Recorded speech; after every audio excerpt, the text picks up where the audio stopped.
Between October and December 2025, 10 men are scheduled to be executed in the United States. 10 names, 9 states, decades of appeals coming to an end. Some of these cases involve claims of innocence that courts have rejected. Others involve new execution methods still under legal challenge.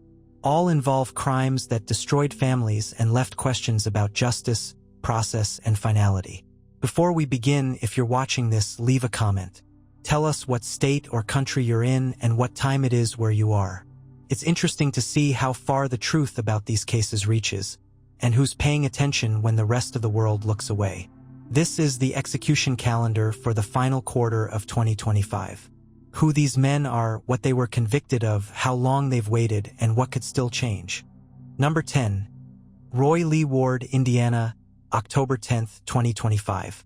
The first execution is scheduled for October 10th in Indiana, before sunrise. Roy Lee Ward will be 53 years old when he's led into the execution chamber at Indiana State Prison. He was 28 when he committed the crime that put him on death row. On an afternoon in 2001, 15-year-old Stacey Payne was home alone in Dale, Indiana. Ward entered the house, raped her, and killed her. The details of the crime were presented at trial. The evidence included DNA that confirmed his presence. There was no dispute about what happened. Ward was arrested, tried, and convicted in 2002. The jury recommended death. That conviction was overturned on appeal due to venue issues. The trial had taken place in a county where pretrial publicity made a fair hearing difficult. In the 2004 remand, Ward pleaded guilty. A new jury was impaneled for sentencing in 2007 and once again recommended death. The judge imposed the sentence. Ward has been on death row for 25 years. His appeals have challenged the lethal injection protocol, the transparency of drug sourcing, and the venue decisions. All have been denied. In 2012, a federal district court granted a stay to allow for additional federal appeals. Those were exhausted by 2025. The Indiana Supreme Court set the execution date for October 10th.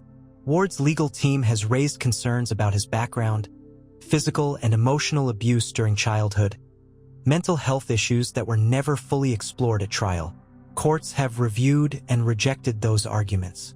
The DNA evidence has never been disputed. Indiana's protocol calls for executions to take place before sunrise. The method is lethal injection using pentobarbital. The state's drug sourcing is protected by secrecy laws, which have been challenged in ongoing litigation. Ward will not have a choice of method. Witnesses will include media representatives and, if requested, family members of the victim. Indiana executed one person earlier this year, Benjamin Ritchie, ending a 16-year pause.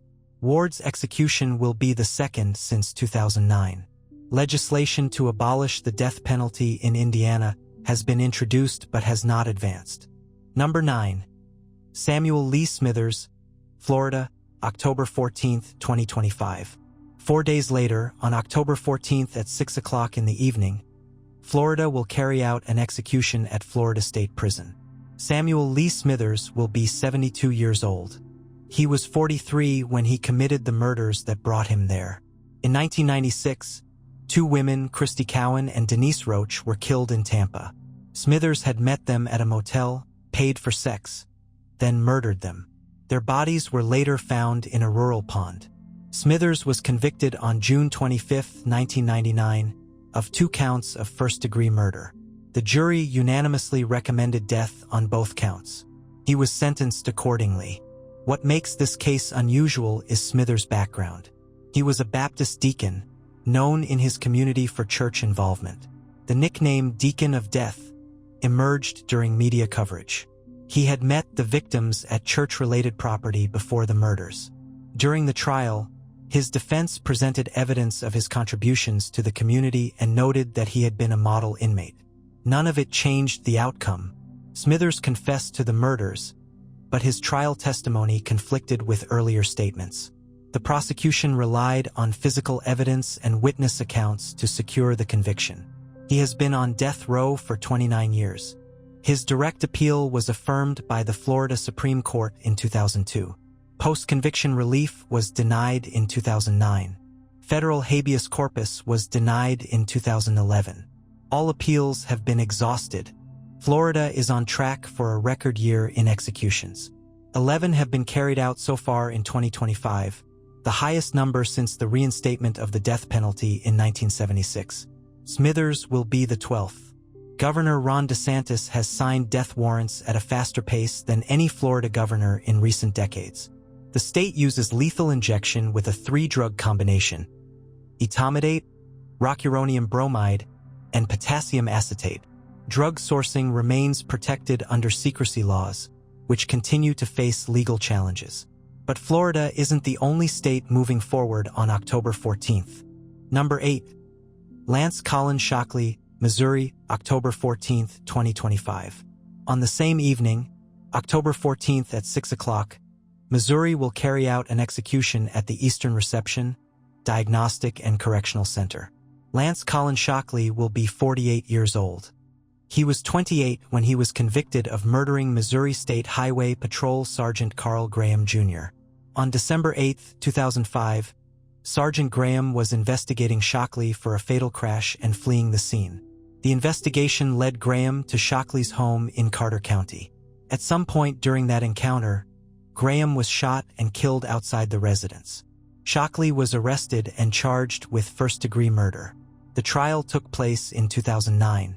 The jury convicted him, but when it came time to decide on a sentence, the jury deadlocked. Under Missouri law, when a jury cannot reach a unanimous decision on the death penalty, the judge conducts an independent review and can impose the sentence. That's what happened here. Shockley was sentenced to death by the judge. He has been on death row for 20 years. His direct appeal was filed in 2009 and affirmed in 2013. Post-conviction relief was denied in 2019. Federal appeals were exhausted, and the U.S. Supreme Court denied certiorari in March 2025. Shockley's case has drawn attention for several reasons. One is the nature of the evidence. It was largely circumstantial. There was no physical evidence directly tying him to the shooting, and no eyewitnesses.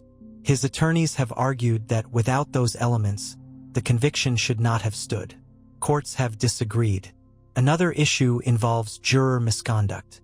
During deliberations, the jury foreperson shared a book about revenge killing with other jurors. Shockley's defense team argued this influenced the verdict and violated his right to a fair trial. Appeals courts rejected that claim. Requests for DNA testing have been denied. Shockley has maintained that the evidence does not support the conviction, but no court has granted relief. Missouri uses lethal injection with pentobarbital. The state's drug sourcing is shielded by secrecy laws. Shockley will not have a choice of method. Witnesses will include media representatives and family members of Sergeant Graham. Missouri has carried out 4 executions in 2024 and 1 in 2023. Shockley's execution would be the first in 2025. Number 7. Charles Ray Crawford, Mississippi, October 15, 2025. The next day, October 15th, Mississippi will carry out an execution at Mississippi State Penitentiary. Charles Ray Crawford will be 59 years old. He was 26 when he was convicted of kidnapping, raping, and murdering 20-year-old Christy Ray. In 1993, Christy Ray was a student at Northeast Mississippi Community College. She lived in Tippah County. Crawford kidnapped her from her home, assaulted her, and killed her. The crime was brutal and premeditated. Crawford was convicted and sentenced to death in 1994. During the trial, his defense argued an insanity defense, claiming Crawford suffered from blackouts caused by a seizure disorder. The jury rejected that defense. He has been on death row for 33 years. His appeals have included challenges to the insanity defense, claims of ineffective counsel, and arguments that the rape conviction used as an aggravating factor should have been tried separately. The U.S. Supreme Court denied certiorari in June 2025. All appeals have been exhausted. Crawford's attorneys have raised concerns about his mental health history.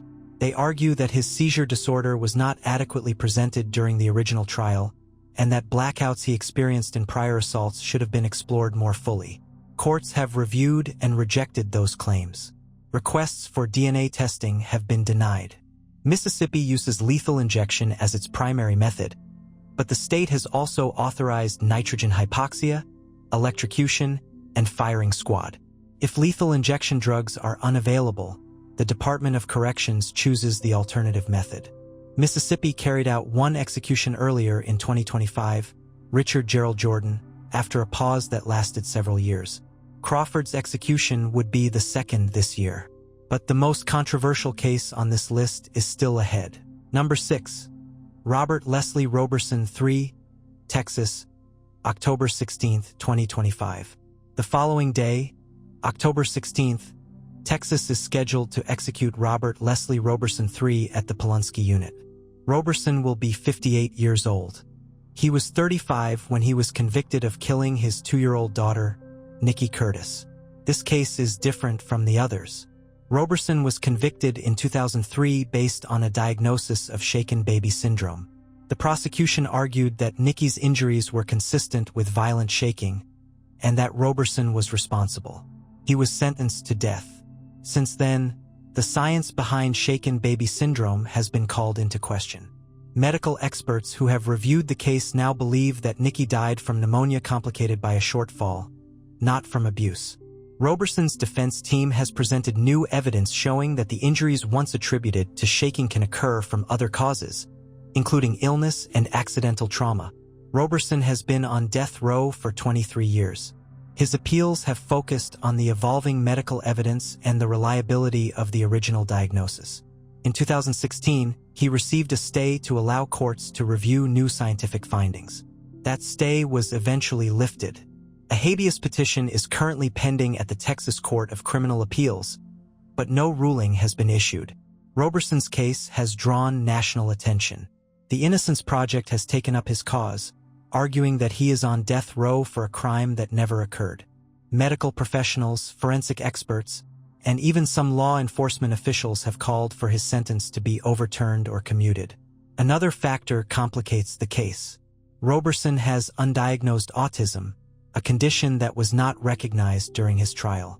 His behavior after Nikki's death, described by prosecutors as emotionless and suspicious, is now understood to be consistent with autism spectrum disorder. His attorneys argue that the jury misinterpreted his demeanor as a sign of guilt rather than a neurological difference. In 2024, the Texas legislature intervened. A bipartisan group of lawmakers requested a stay of execution to allow for further review. That stay was granted, but it was temporary. The execution date has now been reset for October 16, 2025. Roberson's legal team has also raised concerns about the execution itself. He has a medical device implanted in his heart, and there are questions about how the lethal injection drugs will interact with that device. Those concerns have not led to a stay. Texas uses lethal injection as its sole method. The state does not allow inmates to choose an alternative. Drug sourcing is protected under secrecy laws. Governor Greg Abbott has the authority to grant a 30-day reprieve, but he has not indicated whether he will intervene. Texas has carried out 5 executions so far in 2025. Roberson's would be the 6th. The state continues to lead the nation in executions. If Roberson is executed, he will be the first person in the United States put to death based on a shaken baby syndrome diagnosis that has since been widely discredited. The case raises questions about the reliability of forensic science, the treatment of defendants with disabilities, and the limits of post-conviction relief. Number 5. Richard Kenneth Jerf, Arizona, October 17, 2025.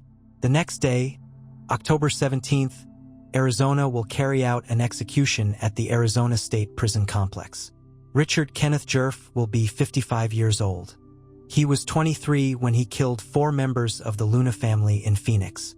In 1993, Albert Luna Sr., his wife Patricia Luna, their 18-year-old daughter Rochelle Luna, and their 5-year-old son Damian Luna were murdered in their home. The crime was an act of revenge. Jerf believed that Albert Luna Jr., the eldest son, had stolen from him. When he couldn't find the son, he killed the rest of the family. Rochelle Luna was raped before she was killed. Damian Luna was 5 years old. All 4 victims were shot to death. Jerf pleaded guilty in 1995 to 4 counts of first-degree murder. He was sentenced to death on May 22, 1996. The Arizona Supreme Court affirmed the sentence in 1998. He has been on death row for 32 years. His appeals have included challenges under Ring v. Arizona, a Supreme Court case that changed how death sentences are imposed. Those challenges were denied. Federal appeals were exhausted by 2020. Arizona's execution protocol has been under scrutiny. The state uses lethal injection with pentobarbital. Drug supplies are tested for quality before use, but the sourcing remains protected under secrecy laws. Arizona carried out 1 execution earlier in 2025, Aaron Brian Gunches, after a moratorium that lasted several years. The state had paused executions to review its protocols following concerns about drug quality and procedural errors. That review concluded in 2023, and executions resumed. Jerf's execution would be the second in 2025. The Luna family has been remembered by advocates for victims' rights. Rochelle Luna was 18 years old, beginning her adult life. Damian Luna was 5, a child who had no connection to the dispute that led to the murders. Albert Luna Sr. and Patricia Luna were parents who died because their son had been accused of theft. Jerf's execution will close a case that has been in the courts for more than 3 decades. 1 week later, Alabama will use a method that has drawn international criticism. Number 4. Anthony Todd Boyd, Alabama, October 23, 2025. On October 23, Alabama will carry out an execution at the William C. Holman Correctional Facility. The execution window is set for midnight to 6 o'clock in the morning on October 24th. Anthony Todd Boyd will be 54 years old. He was 21 when he was convicted of kidnapping and murdering Gregory Hughley. In 1993, Hughley was kidnapped in Anniston, Alabama, over a $200 drug debt. Boyd and 3 others were involved. Hughley was bound, doused with gasoline, and set on fire. He died from his injuries. Boyd was convicted of capital murder. The jury voted 10-2 in favor of the death penalty. He was sentenced accordingly. He has been on death row for 33 years. His sentence was appealed and he was resentenced at one point, but the death penalty was reimposed. His appeals have included challenges to Alabama's execution methods. Boyd requested to be executed by firing squad or hanging instead of nitrogen hypoxia, arguing that those methods would be less painful. That request was denied. Alabama has introduced nitrogen hypoxia as its newest execution method. The first executions using nitrogen gas were carried out in 2024 and 2025.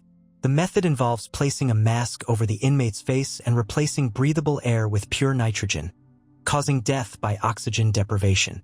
The method has been criticized by medical experts, human rights organizations, and some witnesses who observed the first executions. Reports described visible distress, including gasping, convulsions, and prolonged unconsciousness before death. Alabama officials maintain that the method is humane and constitutional. Courts have allowed it to proceed. Boyd's execution will be the 6th using nitrogen hypoxia. He will have the option to choose between nitrogen, lethal injection, or electrocution. If he does not make a choice, the state will use nitrogen. 3 other men were convicted in connection with Hughley's death. None of them received the death penalty. Boyd's attorneys have argued that the disparity in sentencing was unjust, and that intellectual disability should have been considered as a mitigating factor. Those arguments were rejected. Alabama has carried out 4 executions in 2025. Boyd's would be the 5th. Number 3. Norman Merle Grimm Jr., Florida, October 28, 2025. 5 days later, on October 28th, Florida will carry out another execution at Florida State Prison. Norman Merle Grimm Jr. will be 65 years old. He was 38 when he was convicted of murdering 2 victims in 1996. Details about Grimm's case are limited in available records. He was convicted of 2 counts of first-degree murder and sentenced to death. He has been on death row for 27 years.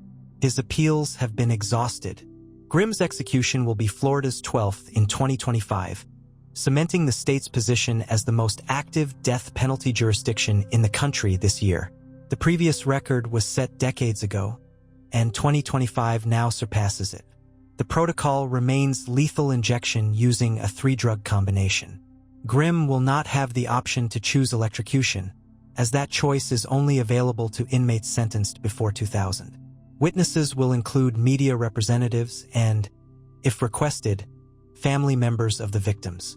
Grim's case has not drawn significant media attention compared to others on this list.